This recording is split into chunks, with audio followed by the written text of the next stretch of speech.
hope நீங்கள் enjoy பண்ணியிருப்பீங்கன்னு நினைக்கிறேன். ஆக்சுவலாக it's mean a labour of love. 15 வருஷமாக இந்த கதையை யோசிச்சு finally it's come out.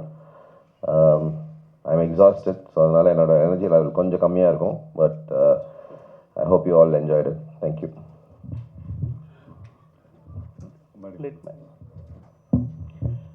Tito என்ன சொல்கிறது அதுக்கப்புறம்? இல்லை ஆக்சுவலி நீங்கள் தான் சொல்ல உங்களுக்கு எப்படி. ஆமாம் ஆமாம் அப்படியா? அது ஆமாம். இப்போ நான் I'm ready for the question and answer. அது பெட்டராக இருக்குங்க. நான் ஒன்றும் சொல்கிறதுக்கு பதில் வேணான்ட்டேன். அதான் உண்மை. அதான் அன்றைக்கே சொன்னேன் வேணான்னு சொன்னேன். ஏன்னா அது வந்து ஒரு வாழ்க்கையில் நான் அனுபவிக்காத சில விஷயங்கள்லாம் இந்த படத்தில் அந்த கதாபாத்திரத்தில் இருந்துச்சு. ஸோ அதில் எப்படின்னா இவ்வளோ பெரிய லூசராக இருக்கான், ஜெயிக்கிறதுக்கு எந்த விதமான வாய்ப்பும் கொடுக்கலையே, பெரிய அளவில் வந்து சாதிக்கிற மாதிரி எதுவுமே இல்லையே, ஒரு ஹீரோயிசமே இல்லையே அப்படின்னு நினச்சிட்டு இருக்கும்போது அதை எப்படி வித்தியாசமாக பார்க்கணுன்னு ஒரு விஷயம் வந்து எனக்கு சசி சொல்லி விட்டாரு. அதனால தான் நான் வந்து இல்லை ஸோ அதனால் ஐ வாஸ் வெரி அவர் சொல்லிக் கொடுத்த விதத்தில் வந்து நான் கொஞ்சம் ஸ்கிரிப்ட் கதாபாத்திரங்களை வித்தியாசமாக பார்க்க ஆரம்பித்தேன். அதனால தான் போக போக ஒரு கிட்டத்தட்ட ஒரு ஊசி மாதிரி ஏறி இந்த மாதிரி ஒரு கேரக்டராக பண்ண முடிஞ்சது.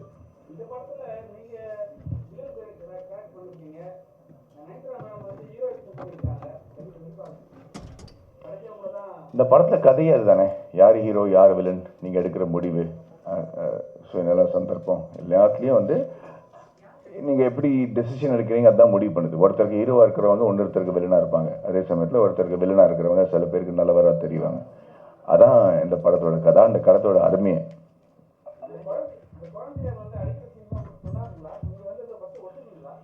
முதல்ல இந்த கதையை ஒத்துக்கலன்னு சொன்னால, அதுக்கப்புறம் அந்த கதாபாத்திரம் மாறும்போது அவங்க வந்து எப்படி நான் வந்து ஒரு பொம்பளை அறிஞ்சே பல வருஷம் ஆச்சு படத்துலையே, எவ்வளோ கதைக்கு வந்து பொருத்தமாக இருந்தாலும். பட் அது வந்து எப்படி பண்ணணும்னு கன்வின்ஸ் பண்ணதுனால தான் என்னால் அதை பண்ண முடிஞ்சது. ஏன்னா அதில் வந்து ஐ திங்க் அது நியாயமாக சூட் ஆச்சு இந்த கதைக்கு.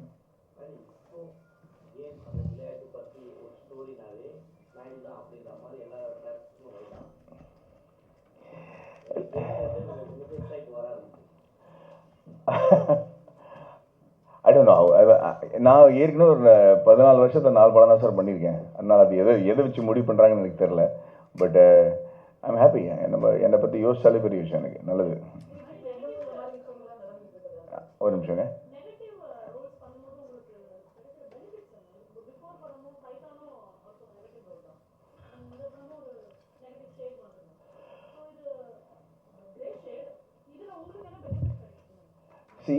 பொதுவாக ஒரு வில்லனாக நடிக்கிறதுக்கும் கிரே ஷேட்ஸ் இருக்கிறதுக்கும் ரொம்ப வித்தியாசங்க.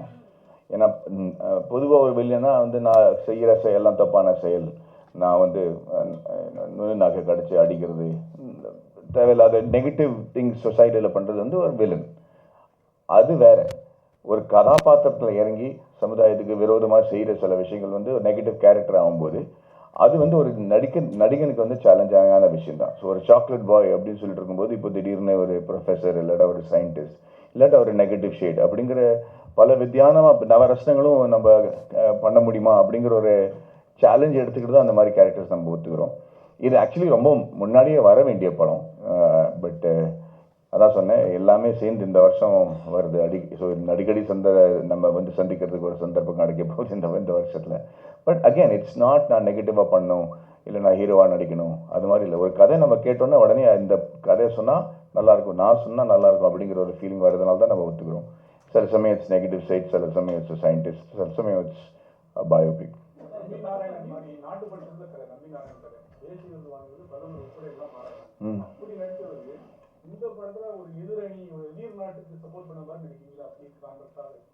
எந்த படத்தில்? மேட்ச். ஆமாம். தட்ஸ் த சேலஞ்ச் இல்லையா? அந்த மாதிரி ஆள் இதையும் பண்ண முடியுமா அப்படிங்கிறது கன்வின்சிங்காக இருக்கா இல்லையாங்கிறத நீங்கள் சொல்லணும்.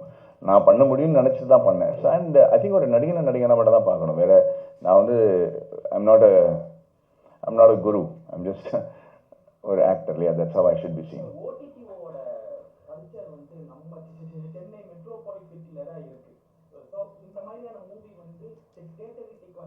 இன்னும் கொஞ்சம் ஹைப் இருக்கும், இன்னும் கொஞ்சம் இந்த மாதிரி ஒரு கதையை வந்து இது வரைக்கும் பொதுவாக வந்த சினிமாவில் இருக்கிற கமர்ஷியல் ஃபில்மோட ஃபார்முலாவில் வரல. ஸோ அப்படி இருக்கும்போது இந்த மாதிரி கதைகள் எப்படி ரெசீவ் பண்ணப்படுறது, எப்படி அதை வந்து மக்கள் ஏற்றுக்கிறாங்கன்னு தெரிஞ்சால் அதை வந்து தைரியமாக இன்னொரு ப்ரொடியூசர் அடுத்த வாட்டி இதை தியேட்டரில் கொண்டு வர முடியும். ஏன்னா இதனால் எக்ஸ்பெரிமெண்டல் தான் இருக்குது. ஏன்னா நம்ம சசி ஒரு இன்டர்வியூவில் சொன்ன மாதிரி 15-16 லட்சம் பேர் தான் முழு தமிழ்நாட்டிலேயே தியேட்டரில் வந்து படம் பார்க்குறாங்க. அப்படின்னா அந்த 7 கோடி மக்களில் வந்து 6,85,00,000 பேருக்கு வந்து நம்ம படம் பண்ணலையா அப்படிங்கிற கேள்வி இருக்கும்போது நம்ம சில விஷயங்கள் புரட்டி போட்டு வித்தியாசமாக பண்ண வேண்டியிருக்கு. அதில் இருக்கிற ரிஸ்க் வந்து நம்ம முதல்ல ஓடிடியில் வந்தால் இட் கெட்ஸ். அண்ட் நெட்ஃப்ளிக்ஸில் வந்து கிட்டத்தட்ட how many million 60 crores மக்கள் பார்க்குறாங்க.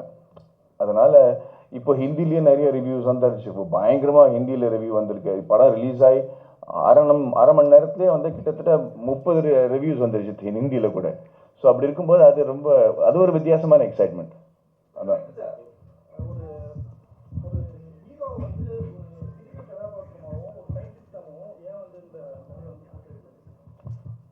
இந்த ப்ரீவியஸ் கொஸ்டினுக்கு ஒரு கதையில் ஹீரோன்றது ரொம்ப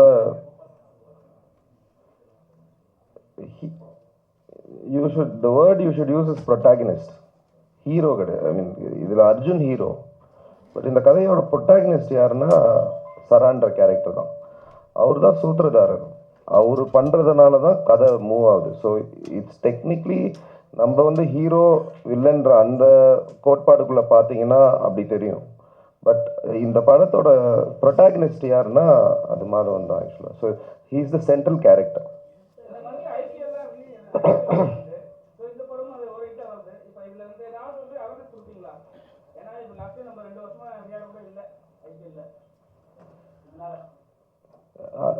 அது காம்ப்ளெக்ஸ் கொஸ்டின். இதனால இது எஃபெக்ட் ஆகுமா, அதனால இது எஃபெக்ட் ஆகுமான்னு தெரியாது. ஆனால் பட் ஜென்ரலாக கிரிக்கெட் எனக்கு கிரிக்கெட் வரையும் அந்த கிரிக்கெட் கான்வர்சேஷன் இருக்குது. ஒரு T20 டைமில் டெஸ்ட் வர்றது வந்து டெஸ்ட்டுக்கு ஏன்னா அந்த ரெலவென்ஸ் வருது. இது வந்து ஒரு T20 படம் மாதிரி இல்லை, இது நிஜமாகவே டெஸ்ட் படம் மாதிரி இருக்குது.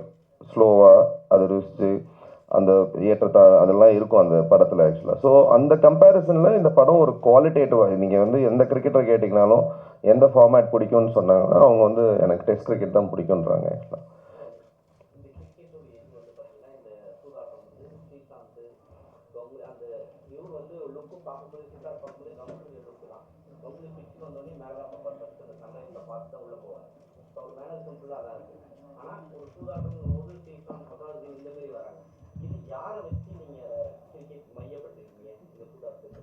இல்லை ஆக்சுவலாக படத்தில் சூதாட்டம்ன்றது வந்து ஒரு பெரிஃபரல் ஐடியா தான்.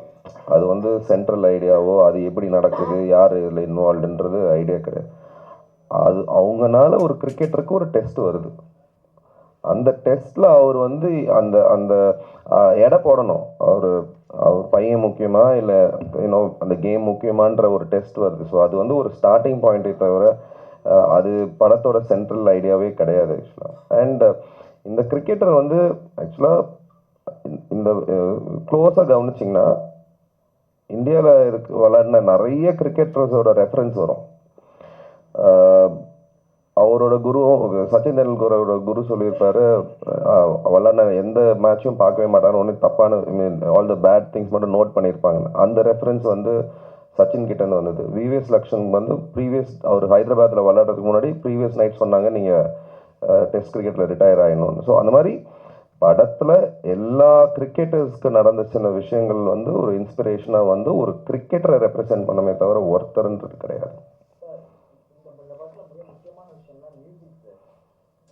மற்றதெல்லாம் முக்கியம் இல்லையா? Okay okay.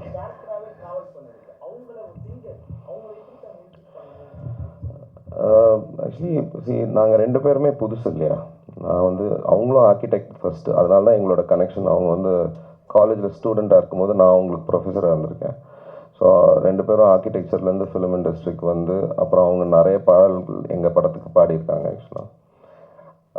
அப்போவே அவங்களுக்கு மியூசிக் நாலேஜ், அவங்க வந்து ஒரு சிங்கரை மீறி ஒரு I think she has the musician in her, she is able to do இட்ன்றது அப்போவே எனக்கு தெரியும்.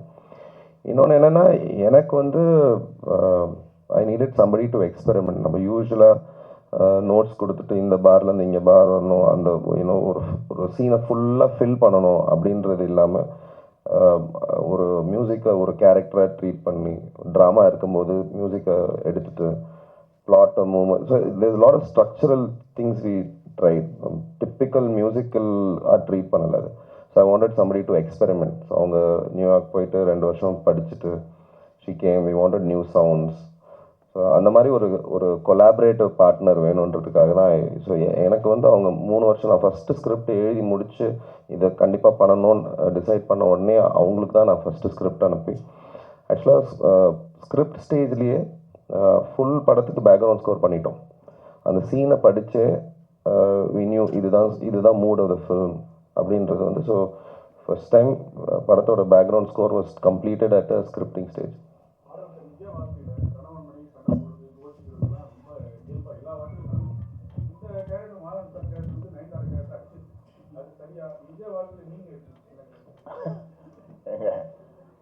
என் உயிருக்கே ஆபத்தாயிரும் இப்போ நான் என் வீட்டிலலாம் கையை யாருமே தூக்கி அடிச்சது கிடையாது. அது நம்ம கலாச்சாரம் கிடையாது.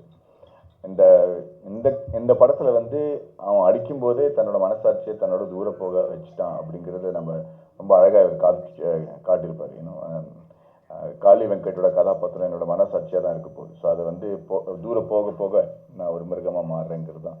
அதனால் அவன் வந்து ஒரு நெகட்டிவ் கேரக்டராக மாறும்போது அதுக்கப்புறம் நல்லது என்ன கெட்டது என்ன கலாச்சாரம் என்ன அப்படிங்கிறத நம்ம பார்க்கறது இல்லை. அதனால தான் அந்த மாதிரி நீட் எடுத்துருக்கோம். நம்ம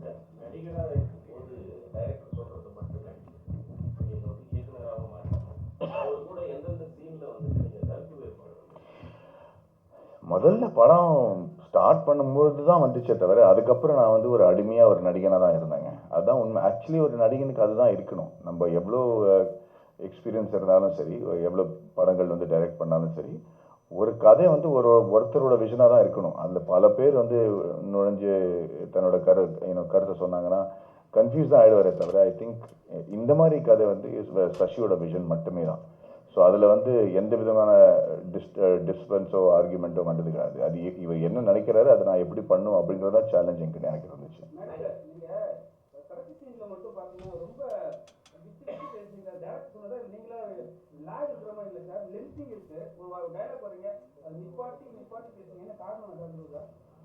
அது ஒரு ஸ்டைலாக வச்சுருந்தேன் நான்.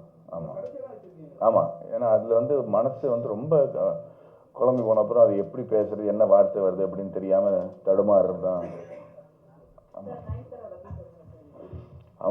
அவங்களோட அவங்க கெமிஸ்ட்ரி ரொம்ப அழகாக இருந்துச்சுன்னு நான் ஃபீல் பண்ணேன். ஏன்னா ரொம்ப அழகான குரல். இது வரைக்கும் அவங்க லைவ் சவுண்ட் பண்ணது கிடையாது, டப்பிங் தான் அவங்களுக்காக பண்ணியிருக்காங்க. அதில் வந்து இவங்க ரொம்ப இயல்பாக நடித்து ஒரு ப்ரொஃபஷனல் லெவலாக வந்து லைவ் சவுண்டில் நடிக்கிறதுக்குன்னு ஒரு திறமை வேணும். அதில் வந்து எல்லா டயலாகும் மனப்பாடம் தெரிஞ்சு அதுக்கு வந்து மறுபடியும் ரீடேக் பண்ணலாமே தவிர அதுக்கப்புறம் அதை கரெக்ட் பண்ணுறது ரொம்ப கஷ்டம்.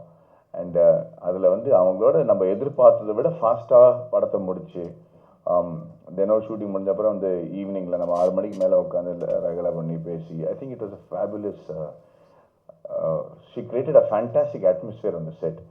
அது மட்டும் இல்லை அவங்க வீட்டில் எனக்கு தான் சாப்பாடு வரும். ஸோ அதை வேற நான் பயங்கரமாக என்ஜாய் பண்ணேன். So for me it was a wonderful experience.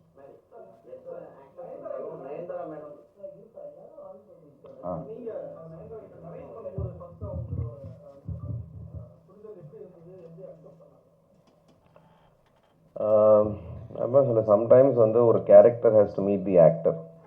அந்த கேரக்டரோட மனநிலையும் அந்த ஆக்டரோட மனநிலையும் மேட்ச் ஆச்சுன்னா அதோட பெட்டர் இது கிடையாது. ஏன்னா she was in a state, she was trying to have a family. நான் அந்த டைமில் பண்ணும்போது what it is to be a mother, ஒரு அந்த அந்த அந்த ஸ்பேஸில் இருந்தாங்க. ஸோ அது நேச்சுரலாகவே அந்த மைண்ட் அவங்களுக்கு இருந்துச்சு தட் அதை எப்படி புரிஞ்சுக்கணும் என்ன பண்ணுறதுன்னு. ஸோ நிறைய ஹர் இன்வால்மெண்ட் வாஸ் லாட்ஸ். யூஸ்வலாக அவங்க ஸ்டாராக தான் மோஸ்ட் ஆஃப் த ப்ராஜெக்ட்ஸில் ஷி கம்ஸ் இன். பட் இது வந்து வெரி கிளியர்லி வி செட் வந்து you need to come as an actor. அது ஃபுல் ப்ரிப்பரேஷனோட வருவாங்க. ஷி வாஸ் ஏபிள் டு, அதான் more than anything else வந்து அது வந்து ஒரு நம்ம கிரியேட் பண்ணது ஒரு க்ளவ் தான், கை அவங்களுது. அதை கரெக்டாக வந்து அவங்க ஃபிட் பண்ணிக்கணும் இல்லையா. அதோட ப்ரிப்பரேஷன் வாஸ் எக்ஸலண்ட்.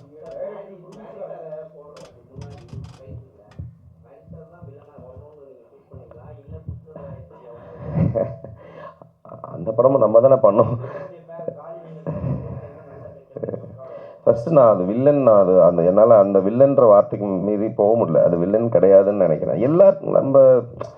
நம்ம வந்து இப்போது அந்த அர்ஜுனோட கேரக்டர் எடுத்துக்கிட்டிங்கன்னா அவனோட பெரிய வில்லன் எப்படி இருக்க முடியும்? இப்போ பையனை கொன்னா பரவாயில்லன்னு சொல்லிட்டு போய் மேட்சை விளையாடுறான். அந்த ஃபேமிலிக்கு அவனோட பெரிய வில்லன் அந்த அம்மாவுக்கு எப்படி இருந்திருக்கும்? அது வந்து நம்ம வந்து அது பெர்ஸ்பெக்டிவ் தானே தவிர ஒரு சுச்சுவேஷனில் ஒருத்தன் வில்லன், ஒருத்தன் இது அவன் சூஸ் பண்ணுற டிசிஷனால தான் அது மாறுறான். மாதவனோட கேரக்டர் நீங்கள் க்ளோஸாக நோட் பண்ணிங்கன்னா அது மிஸ் ஆகும். பட் லாஸ்ட்டில் வந்து இதுவரையும் ப்ராஜெக்ட் தான் முக்கியம்னு போயிட்டே இருக்கிறவர் லாஸ்ட்டில் பொண்டாட்டிக்கு ப்ராப்ளம் வரும்போது உனக்கு தேவை நான் தான், நீ இங்கே வான்னு சொல்லிட்டு ஹீ சேவ்ஸ் ஹர். அப்போ ஹீரோ தானே. என் பொண்டாட்டி பரவாயில்லண்ணா. இப்போ குழந்தைய வந்து அந்த கதறலில் தான் இருக்கானே தவிர அவன் ஒன்றும் பண்ணலையே அந்த குழந்தைய. So he saved her. அவங்க பின்னாடி போகிற இது வந்து ஹீ சேவ்ஸ் ஹர். ஸோ அந்த நிலைமையில கூட சரி இதையோ நான் தப்பு பண்ணிட்டேன், என் பொண்டாட்டி தான் எனக்கு முக்கியம் அப்படின்னு சொல்லி ஒரு டிசிஷன் எடுக்கிறது ஹீரோ தானே.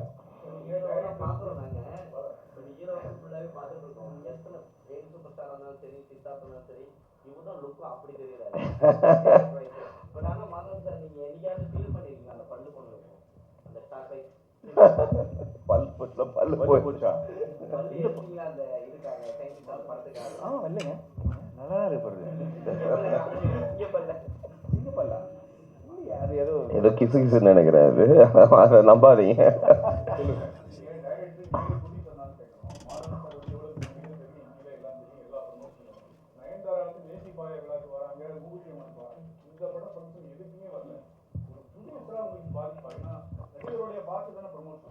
அது ப்ரொடியூசராக வந்து இட்ஸ் ஒன்லி ப்ரிப்பரேஷன். அவங்க வந்து வெரி கிளியர்லி சைன் பண்ண அன்னைக்கு கான்ட்ராக்டில் இருக்குது that she will not be involve in any promotion. So நான் எதிர்பார்ப்பு தானே, நான் எதிர்பார்ப்பு அவங்க சாட்டிஸ்ஃபை பண்ணுறாங்களான்றதே தவிர if every thing is spoken, இதுதான் என்னோட டேர்ம்ஸு இதுதான் இருக்குன்னா வென் அவங்க வந்து அதை கரெக்டாக மெயின்டைன் பண்ணாங்க. பட் இன்ஃபேக்ட் அது வந்து டெக்னிக்கல். இந்த வாட்டி வந்து 15 நாள் ஒதுக்குனாங்க. என்ன ஆச்சுன்னா அவங்களுக்கு வந்து பர்சனல் ஒரு விஷயம்னால 15 days ஷூட் கேன்சல் ஆச்சு. So she had to catch up with lot of அவங்க ஷூட் இருந்தனால தான். But she wanted to be part of it. But இது ஒரு விஷயம் நடந்ததுனால she was not been able to do. But ஆனால் எனக்கு வந்து எதிர்பார்ப்பு ப்ரொடியூசர் வந்து டே ஒன்லேருந்தே தெரியும் அவங்க இவ்வளோ தான் இன்வால்வாக இருப்பாங்கன்னு சொல்லிட்டு.